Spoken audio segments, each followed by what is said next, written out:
दोस्तों आज मेरे साथ एक ऐसी शख्सियत है जिन्हें भला आज पूरे देश भर में कौन नहीं जानता। जी हाँ, मैं बात कर रहा हूँ उत्तरी भारत की स्वर कोकिला गीताबेन रबारी की। अब ये इन दिनों उत्तरी भारत ही नहीं बल्कि पूरे देश भर में अपनी गायकी का डंका बजा रहे हैं और जहाँ भी जाते हैं लोग इनके गानों को, इनके जो ये तमाम प्रकार के कार्यक्रम करते हैं खूब पसंद करते हैं। और जहाँ लोगों को मालूम चलता है कि भाई गीताबेन रबारी आज वहाँ आ रहे हैं तो वहाँ पर लोगों का हुजूम उमड़ जाता है। आज ये नागौर जिले में है और मैं कई सारी बातें इनसे जानने की कोशिश करूँगा। उसका कारण ये है कि आज ये कई बहनों के लिए, कई ऐसे कलाकारों के लिए मॉडल है, आदर्श है। गीता जी, सबसे पहले तो आपका स्वागत है हमारे राजस्थान में। बहुत बहुत धन्यवाद। शुरुआत कैसे हुई, कहाँ से हुई, ये तमाम सवाल मैं आपसे बाद में करूँगा, लेकिन पहला सवाल मेरा यही है कि गीताबेन रबारी अपने प्रोफेशन को लेकर आज क्या सोचती है? नहीं, वैसे कभी पहले भी नहीं सोचा था और आगे भी नहीं सोचा। भगवान जहाँ पहुँचाएंगे वहाँ चले जाएंगे।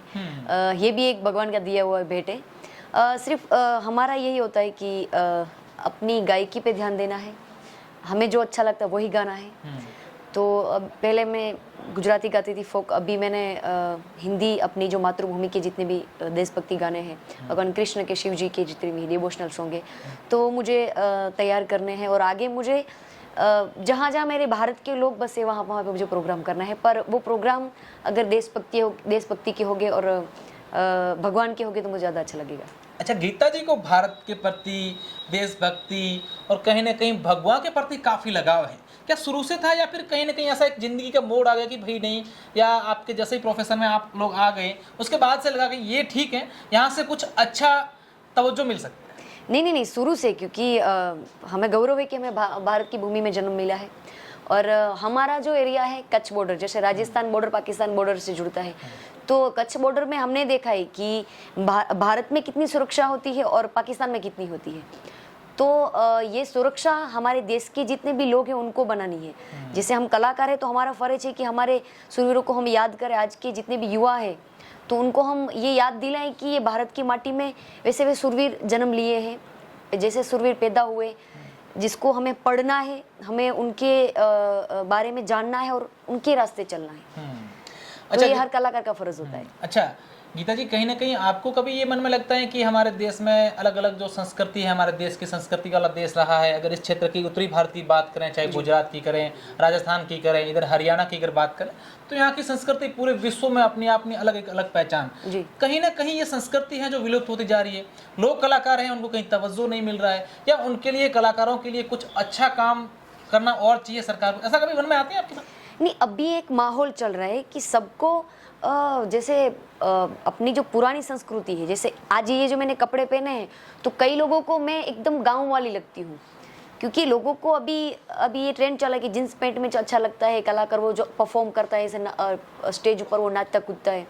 और कई लोगों को ये, मतलब मैं शुरुआत से, जब से मैं ऐसे कपड़े पहनती तब कई लोगों ने मुझे हिट किया था कि ये ऐसे गाँव में चले, इनको नहीं पता स्टेज पर कौन पता। पर हमारी संस्कृति ये है कि भारत की नारी के सर पर पल्लू होना चाहिए। हम जितने भी जो झांसी की रानी है, जितने भी हम अगर पात्र देख लें तो भारत की नारी की एक मर्यादा रही हुई है।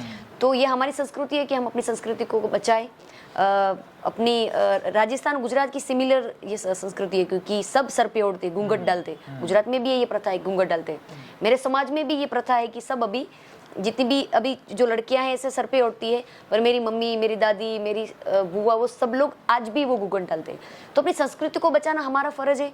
जितने युवान हैं, मैं भी युवान हूँ, क्योंकि अभी भी मेरी इतनी एज नहीं हुई कि मुझे ऐसे कपड़े पहनने चाहिए, क्योंकि एक एज के बाद सब लोग पहनते, जैसे एक एज के बाद वो सब साड़ियाँ पहनते, 40-50 साल उम्र के बाद, हाँ, सब ऐसा पहनते। अभी मेरा 26वां रनिंग है, पर चले 10 या 12 साल से मैं ऐसे कपड़े इसलिए पहनती क्योंकि ये पहला तो मेरे समाज का ये पोशाक है और ये गेटअप बाकी सबसे अलग है। ये गेटअप पे गीता रबारी की पहचान है। 10-12 अगर सिंगर साथ में बैठे और सब एक जैसे कपड़े पहने तो वो दिखेंगे नहीं कि गीता रबारी कौन है। तो ये मेरा गेटअप है, मेरी समाज की पहचान है। और जिस विस्तार से मैं रहती हूँ कच्छ में, तो कच्छ में हमारे वहाँ 4 ज्ञाति है, आहिर, रबारी, भरवाड़ और गढ़वी चारण। तो सब औरतें वहाँ पे सर पे ओढ़ती है। अच्छा। हाँ, तो ये मेरे कच्छ की, गुजरात जिले की जो कच्छ की जो प्रांत है वहाँ का ये पहनावा है। अच्छा, कहीं ना कहीं लोक संस्कृति जो है, आपकी लोक कलाएं हैं, या जो आप लोग यहाँ की कला को, यहाँ के संगीत को जो आप आगे पहुँचाते हैं, आप तो वहाँ के अगर फोक सॉन्ग की बात करें तो वो भी आप खूब गाते हैं, यहाँ के भी लोग गाते हैं, वो विलुप्त हो रहे हैं? आपको लगता है कि आजकल लोग आधुनिक दुनिया में जा रहे हैं, उनको जो है वो स्टाइलिश बैंड टाइप के गाने वो चाहिए? नहीं, स्टाइलिश बैंड चाहिए, पर गाने तो फोक जो पुराने हैं वही चाहिए। थोड़े म्यूजिक नया करके, अभी राजस्थान के कलाकार भी पुराने गानों को नया म्यूजिक बैंड में गाते हैं, गुजरात के कलाकार भी पुराने गानों को नई सिस्टम से गाते हैं, तो ये लोगों को फिर से अपनी जो पुराने गाने हैं, जो गुजराती फोक है या राजस्थानी फोक है या भारत का जो फोक है उससे जुड़ रहा है। तो अभी युवाओं में ये ट्रेंड है, तो ये अच्छा है, क्योंकि सभी युवा पीढ़ी को म्यूजिक नया चाहिए, पर अपनी जो पुरानी जो गाने हैं वही गाने तो वही चाहिए। अच्छा, गीताबेन रबारी ने कभी सोचा था कि मैं देश के विदेशों में इतने बड़े बड़े मंच पर गाऊंगी, जब कोई विदेशी राष्ट्रपति आए तब उनके प्रोग्राम में आप परफॉर्मेंस दें, देश के प्रधानमंत्री आपसे कई बार मिले, आप उनके वहाँ बताएं, कभी मन में ये सोचा था कि भी हाँ ऐसा भी कभी होगा? जी, प्रधानमंत्री जब गुजरात में थे, जब मोदी साहब, तब मैं स्कूल में मिली थी, जब पढ़ती थी, जब रणोत्सव में हमारे वहाँ पे, जब रणोत्सव में सारे रणोत्सव में जब जनवरी फरवरी में हर स्कूल में से बच्चे हाँ वहाँ पे जाते, तो मैं जब छोटी थी तब उनसे मिली थी। क्या उम्र रही तब होगी? मैं सिंगर नहीं थी, 7-8 साल होगी शायद वहाँ पे। अच्छा। हाँ, तब मैं मिली थी, पर तब मैं सिंगर नहीं थी, मैं स्कूल में गाती थी प्रार्थना में। और उसके बाद मैंने कभी नहीं सोचा था कि मैं सिंगर बनूंगी या फिर इतने बड़े बड़े स्टेजों पर परफॉर्म करूंगी या भविष्य में मुझे बड़ा नाम करना है या लोग मुझे चाहेंगे। मैंने तो ऐसे ही गा रही थी और मुझे गाना पसंद था, मैं स्कूल में गाती थी, मेरे गांव में फंक्शन होता था तब मैं गाती थी। पर तब मैं मोदी साहब से जब मिली तो उन्होंने मेरे टीचर से कहा था कि ये बच्ची अच्छा गाती है, उनको गवाना स्कूल अच्छा, में, आपने उसको ट्रेनिंग देना। वहाँ भी परफॉर्मेंस दी थी मोदी जी के साथ? हाँ, मैंने अपनी स्कूल में जब मैं गाती थी तो वहाँ पे सारे बच्चे गा रहे थे, तो मैंने भी गाया था उनके सामने। तो उसके बाद से मिलने का वो जो कारवां है वो चलता गया? हाँ, तब उन्होंने मुझे 250 रुपया दिया था और मेरे जो स्कूल टीचर थे उनको बोला कि ये बच्ची अच्छा गा रही है, प्रार्थना में अगर हो सके तो उसको आप अपने हिसाब से इनको ट्रेनिंग देना। अच्छा, गीताबेन रबारी को सबसे, जब भी किसी स्टेज पर जाए तब मन में कहीं ना कहीं हर कलाकार के लगता है कि यार मुझे आज ये गाना तो गाना ही है, या ये इस पर तो मुझे कुछ कहना ही है। कि आपके मन में कभी ऐसा चलता है कि हाँ मैं किसी भी स्टेज पे जाऊँ, ये तो मेरा फेवरेट है, मैं ये गाऊँ? मैं हर प्रोग्राम में देशभक्ति के गाने लेती हूँ, देशभक्ति के विषय पर बात करती हूँ।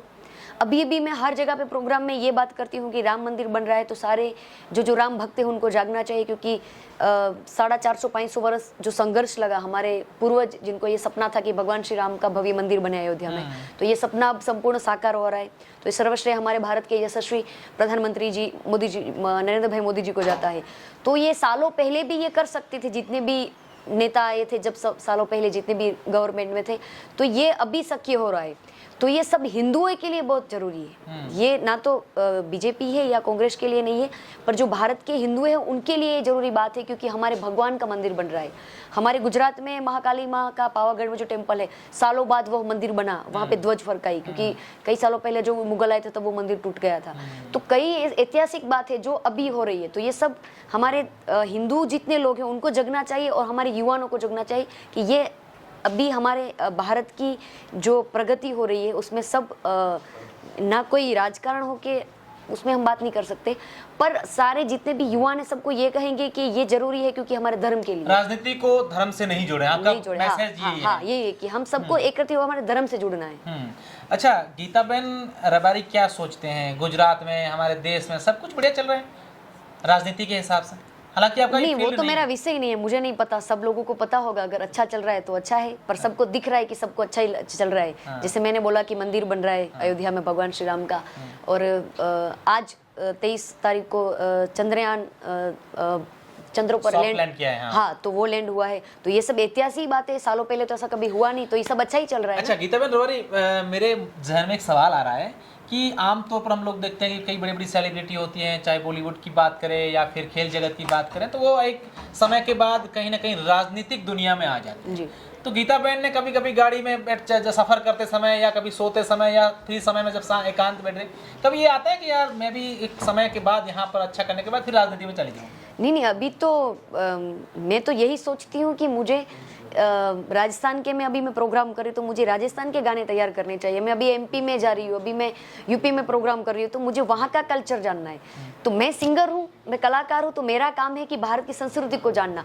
तो मैं इस विषय में सर्च करती हूँ। मैंने ये कभी नहीं सोचा कि मुझे राजनीति में जाना, क्योंकि ये मेरा विषय नहीं है। नहीं, राजनीति अच्छी इसलिए लगती है क्योंकि वो बाकी सब संभाल दे। हमें तो अब देखने में अच्छी लगती है, ये सारे नेता आते हैं वो लाल लाइट वाले, पर हमें इसमें नहीं पड़ना। अच्छा गीताबेन रुबा, मैं ये भी सवाल जानना चाहूँगा आपसे कि हालांकि आप एक महिला हैं, एक आज की जो गर्ल्स हैं उनके लिए एक मॉडल भी हैं। आमतौर पर हम लोग देखते हैं, और गुजरात से आप हैं तो गुजरात में सबसे ज़्यादा लोग जो हैं एस मौज से मॉडल, उनको फैशन ये सब अच्छी लगती हैं, गुजरात बॉम्बे को। जी, क्या आज की जो युवतियाँ हैं, आज की महिलाएं हैं, कहीं ना कहीं आपको नहीं लगता कि इस आधुनिक भरे युग में, इस सोशल मीडिया के ज़माने में कहीं ना कहीं राह भटक रही है, या फिर जो अपनी संस्कृति है, अपना पहनावा है, उसको भूलती हुई कहीं ना कहीं आगे बढ़ रही है? मैंने ये पहले बताया कि मैं कई बार इस कपड़ों में जाती तो कई लोगों को वो मुझे ऐसे दिखते कि गांव में से आ गए। तो ये मैंने बहुत देखा है, क्योंकि सबको ना ये अभी विदेशों की जो संस्कृति है, शॉर्ट कपड़े पहनना, शॉर्ट पहनना, या फिर वो रील्स बनाना, तो आप शॉर्ट कपड़ों में क्यों बनाते हैं? ऐसे कपड़ों में भी आप तो रील्स बना सकते हैं ना। जैसे राजस्थान का पहनावा है तो उसमें भी आप रील्स बना सकते हैं। हमारा जो भारत की साड़ी पहनकर भी आप रील्स बना सकते हैं। जरूरी नहीं कि आप ऐसा छोटे कपड़े पहन के नाचे। जितनी वैसे ये अभी तो ये ऐसा युग है कि सब आजाद है, अपने विचारों से सब मुक्त है कि जिनको जो अच्छा लगे वो कर सकता है। पर कहीं ना कहीं हम जिस धर्म से आते हैं, हम जिस जगह से आते हैं, तो हमें ये सोचना है कि हमें ये शोभा नहीं देता। तो अभी जितनी मैं ये कहूँगी कि ये सारी लड़कियां अभी ये अच्छा नहीं कर रही है तो सबको मैं थोड़ी गलत लगूंगी। पर आप एक बार सोचना कि आप ऐसे कपड़े पहनते हो तो आपको, आपके भाई, आपके बाप को अच्छा लगता है। तो अगर उनको शर्म आती है तो आप सोचिए कि आप ऐसा जो कर रहे हैं वो अच्छा नहीं है। आने वाली पीढ़ी पर क्या असर पड़ेगा? बहुत गहरी बात कही है आपने। हाँ। कहाँ जाना सबसे अच्छा लगता है गीताबेन रबारी को? इंडिया, आउट ऑफ इंडिया, या ऐसी कोई पर्सनल कि यार वहाँ जाओ, वहाँ प्रोग्राम मिल जाए ना तो फिर अच्छा है? नहीं, मुझे प्रोग्राम तो मैं इंडिया में करती हूँ और इंडिया के बाहर भी करती हूँ। जहाँ जहाँ मेरे भारत के लोग बसते मैं वहाँ प्रोग्राम करती हूँ। जहाँ हमारे अपने होते वहाँ तो हमें अच्छा लगता है, पर भारत में मुझे अच्छा लगता है। और भारत में भी हर जगह पे, भारत में तो हर जगह पे, गुजरात हो, राजस्थान हो, एमपी हो, यूपी हो, हर जगह पे। राजस्थान से कितना लगाव है गीताबेन रबारी को? मेरे दादा परदादा ये सब बोल रहे थे कि सालों पहले ये जो रबारी ज्ञाति है, रायका समाज, वो जैसलमेर से वो गुजरात गए थे, फिर कच्छ में बसे। तो आज भी वो कहीं बोलते हैं कि हमारे पूर्वजों के यहाँ पे वो पहाड़ियाँ होते वो है।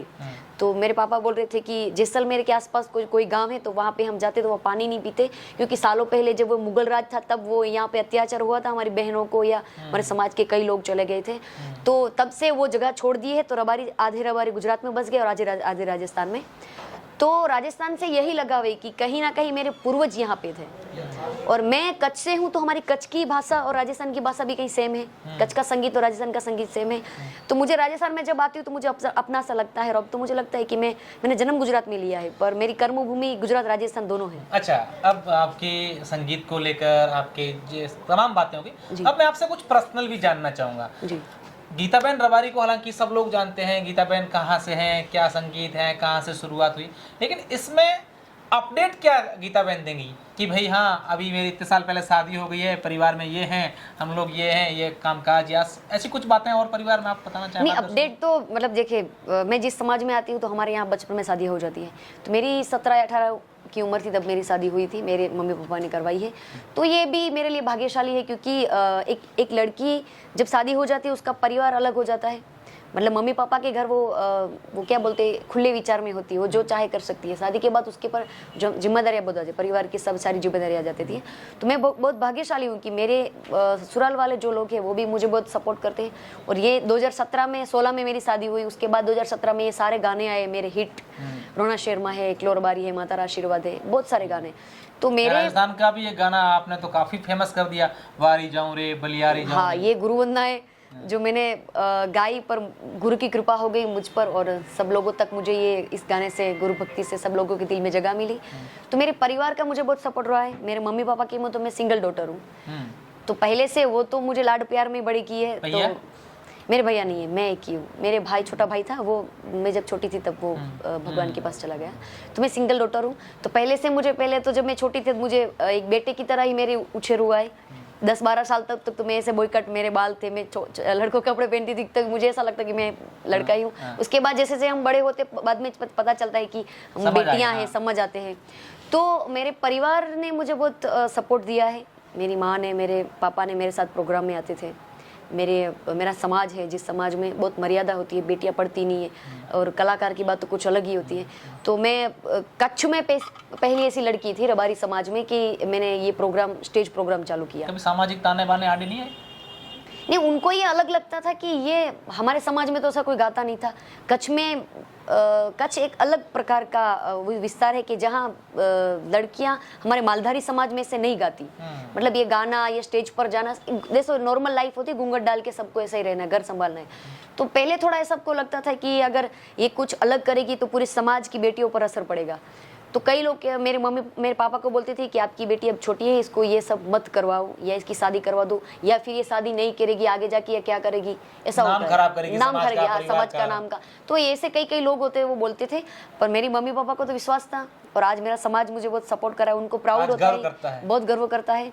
और जिस विस्तार से मैं हूँ, वहाँ पे हमारे जो कच्छ के जो विस्तार है, वहाँ पे मेरा समाज मुझे बहुत प्राउड, हर बार मुझे प्राउड फील करवाता है। उनकी कमेंट आती है, या फिर हम वहाँ पे मिलते तो वो कहते हैं कि दीदी आपने जो किया वो कुछ अलग ही किया है। अच्छा, आपने अभी एक बात बताई कि मैं मेरे मम्मी पापा की इकलौती बेटी हूँ जी। ये सुन के मेरे जहन में एक और सवाल आ गया। जी। आमतौर पर हम लोग देखते हैं कि हमारे देश में ऐसा होता भी है, अमूमन हम देखते हैं इकलौती बेटी होती है, जब उनकी शादी होती है तो उनको जो उनके पावने होते हैं घर जमाई बनाया जाता है। ऐसी कभी कोई बात हुई कि भाई नहीं, आपको तो हमारी एक ही बेटी है, अब शादी करने के बाद हमारे घर ही रहो, हमारा नहीं, ऐसा तो मेरे साथ तो नहीं हुआ है। मेरे मम्मी पापा के साथ में रहती हूँ, क्योंकि मेरे मम्मी पापा मेरे साथ रहते हैं। अभी मेरा जो घर है वहाँ पे, मेरा घर तो नहीं है, वो पापा का घर है, पर मैं उनके घर पे रहती हूँ। और हमारा जो मेरा गाँव में, देखिए मैं, यही तो मैं पूरी बात आप सुनिए ना। हम दोनों ने मिलकर अपना खुद का घर लिया अहमदाबाद में, तो हम दोनों वहां पे रहते हैं। मेरे मम्मी पापा मेरे साथ आके रहते हैं। और अभी हम छोटे तो इतना साथ नहीं रहते, क्योंकि ज्यादातर प्रोग्राम में रहते हैं, और जब फ्री होते हैं तो थोड़े दिन उनके घर रहते हैं, थोड़े दिन हमारे घर रहते हैं। तो हमारे साथ तो ऐसा कभी नहीं हुआ कि मेरे माँ बाप ने ऐसी कोई शर्त रखी हो कि हम घर जमाई बनाए। और अब इस युग में आपको लगता है कि कोई लड़का घर जमाई बनेगा? तो हस्बैंड वाइफ की दोनों के विचार मिलने चाहिए। तो अभी तो हमारी इतनी उम्र नहीं है कि हम अपने खुद के विचार ऐसे करें। तो जो फैमिली वाले कहते थोड़े दिन यहाँ पे रहते, थोड़े दिन यहाँ पे रहते, और बाकी सब प्रोग्राम में रहते चल रहे हैं। हाँ, वही। अच्छा, मेरा हालांकि आखिरी सवाल है। गीताबेन रबारी एक, आप कह रहे हैं कि जैसे गांव से निकले हुए एक ऐसे समाज से जहाँ पर कई प्रकार के रीति रिवाज होते हैं, सामाजिक ताने बाने होते हैं, उस सफर से अब तक के सफर में बहुत बड़ा नाम कमा लिया है आपने। हालांकि सब लोगों की दुआ है और आपका भी अच्छा काम है, इसलिए आप लोगों को पसंद करते हैं, लेकिन आपने कभी भी जमीनी स्तर नहीं छोड़ा है। क्या कोई कहता है, या फिर अंदर से एक भावना आती है कि चाहे कुछ भी हो जाए, लेकिन मेरा जो परिवेश है, मेरा पहनावा है, मेरी संस्कृति है, उनसे मैं जुड़ी रहूंगी, जमीन से जुड़ी रहूंगी? नहीं, जमीन से जुड़ना, क्योंकि मेरा जन्म गांव में हुआ है, मेरे मम्मी पापा अभी गांव में रहते हैं, मेरी पूरी फैमिली गांव में रहती है, मेरे जितने भी संबंधी सब लोग गांव में रहते हैं। और जब हम पैदा हुए, जहाँ पे हम बड़े हुए, तो वहाँ तो हम जुड़ने, क्योंकि सिटी में तो हम नहीं बड़े हुए ना, तो सिटी का वातावरण हमें सेट नहीं होता। हमें तो गाँव का ही अच्छा लगता है, वो खुले में हम रहे, अपने आंगन में, इतना बड़ा आंगन होता है गाँव में, सारे लोग ऐसे शाम को सब साथ में बैठते, पूरे परिवार, कोई कुछ भी प्रसंग हो तो सब ऐसे मिलकर सब एंजॉय करते। तो मैं गांव से हूँ, तो मुझे तो ऐसा लगता है कि जब मैं, अगर प्रोग्राम नहीं है तो हम गांव में चले जाते हैं, और उससे भी ज्यादा मुझे जंगल में अच्छा लगता है। अच्छा, जीवन का एक किस्सा जो आपको याद आओ, एक ऐसा अनुभव, छोटा सा अनुभव हमारे दर्शकों को बता दीजिए। अनुभव तो जिंदगी में बहुत हुए, क्योंकि जैसे जैसे हम आगे बढ़ते तो बहुत सारे अनुभव जिंदगी में होते हैं, मगर कभी ऐसा सोचा नहीं होता कि मैं एक कलाकार हूँ। गुजरात के लोग, राजस्थान के लोग, जो लोग मुझे जानते हैं, जिनके दिलों में छोटी सी जगह मुझे मिली है, तो ये भी मेरे लिए एक तो भगवान का एक देन है, एक भेंट है। और मैंने ये कभी सोचा नहीं था कि मैं लोगों तक पहुंचूंगी। निश्चित रूप से आप देखिए कि शख्सियत जो होती है वो इस तरीके के होते हैं, क्योंकि आमतौर पर हम लोग जब देखते हैं कि कई प्रकार के जो लोग होते हैं, किसी प्रकार की सफलता उनके हाथ लगती है, तो कहीं ना कहीं जमीन जुड़ा उनका नहीं रहता है।